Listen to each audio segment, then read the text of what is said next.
দিকে তাকাই তাহলে দেখতে পাই এই পরিচিত মানুষগুলো যেন অনেক অচেনা হয়ে যাচ্ছে। ভিতরে আর বাইরে যেন মিল খুঁজে পাচ্ছি না।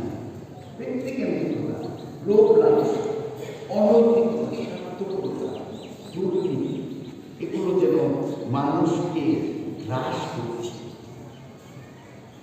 তাই প্রভু যীশু খ্রিস্টের জন্ম প্রতি বছর আরো দরকার, আরো বেশি করে, যাতে আমরা সেই সত্যিকারের মানুষ হই। তাই সবসময় করতে হয় তুমি এসো আর নতুন করে আমাদের জীবনে আমাদের অন্তরে বাস করো, যাতে আমরা মানবতা বোধ সম্পন্ন মানুষ, অন্যের প্রতি দরদ এবং ভালোবাসা দেখাতে পারে। আমার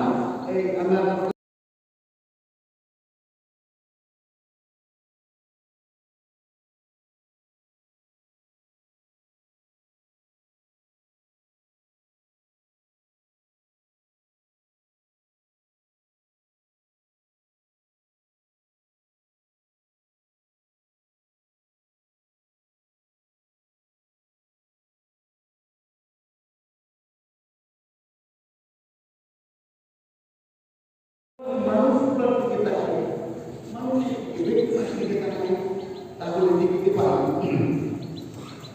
এই পরিচিত মানুষগুলো যেন অনেক অচেনা হয়ে যাচ্ছে।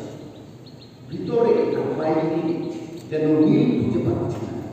ব্যক্তিকেন্দ্রিকতা, লোভ লালসা, অনৈতিকতা, স্বার্থপরতা, দুর্নীতি এগুলো যেন মানুষকে হ্রাস করছে।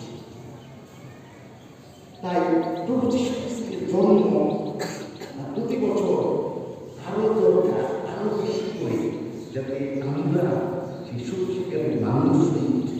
তাই সবসময় করতে হয় তুমি এসো আর নতুন করে আমাদের জীবনে আমাদের অন্তরে বাস করো, যাতে আমরা মানবতা বোধ সম্পন্ন মানুষ, অন্যের প্রতি দরদ এবং ভালোবাসা দেখাতে পারি। আমার